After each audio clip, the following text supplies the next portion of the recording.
L'emploi chez les jeunes est une problématique importante en Belgique. Un jeune sur 4 ne trouve pas d'emploi. Afin de comprendre ce problème, nous avons suivi 2 jeunes dans leurs activités quotidiennes. J'ai commencé à travailler à 18 ans dans un bureau d'assurance où j'ai plus ou moins travaillé 2 ans. Et maintenant, il y a presque 1 an, j'ai décidé d'un peu changer d'orientation et je suis parti en commercial dans tout ce qui est bureautique. Je suis diplômé en communication depuis 2 ans maintenant et je cherche un emploi depuis cette période-là. Je fais des intérims et c'est pas toujours évident parce que c'est un emploi très précaire qui n'assure absolument pas l'avenir. C'est un emploi purement alimentaire, je vais dire. J'ai commencé des études de sciences politiques, puis j'ai arrêté, ça ne me plaisait pas plus que ça. L'université, ce type d'études ne me plaisait pas. Et donc je me suis dit, tiens Pierre, si tu commençais déjà un peu à chercher.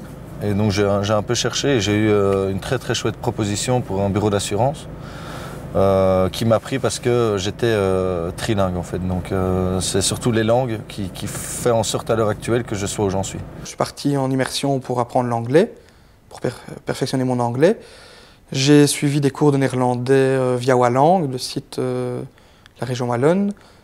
Et j'ai repris un cursus universitaire en cours du soir. Un jeune qui veut se lancer sur le marché de l'emploi, pour moi personnellement, c'est une obligation d'avoir le néerlandais. C'est un fait.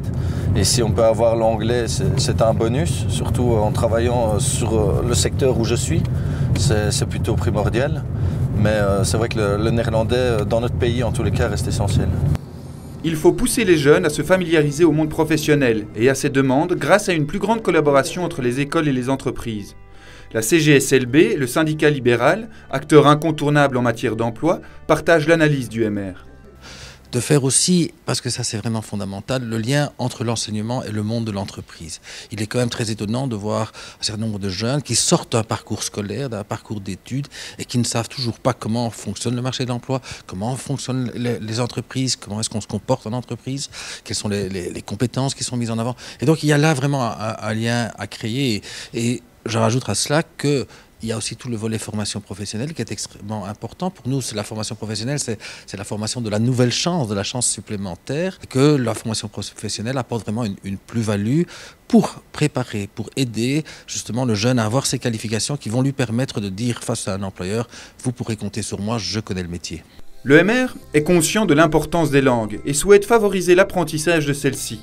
En outre, Bruxelles est une région bilingue qui pourrait être une source d'innovation pour l'enseignement. Si je pouvais rêver d'une innovation comme ça, rapide, facile à faire, en pensant plus à la région bruxelloise, c'est de décloisonner les enseignements francophones et néerlandophones. Et de permettre à des élèves de passer de l'un à l'autre, ne fût-ce qu'une journée par semaine, mais de permettre aussi aux enseignants de passer de l'un à l'autre. Et je suis sûr qu'en un temps très très court, on arriverait à doter les jeunes bruxellois d'une connaissance de l'autre langue à un niveau nettement plus élevé et sans grand coût. Juste une volonté d'arriver à faire tomber des barrières. Faire tomber les barrières, c'est ce que le mouvement réformateur souhaite à Sylvain et tous les autres jeunes dans son cas.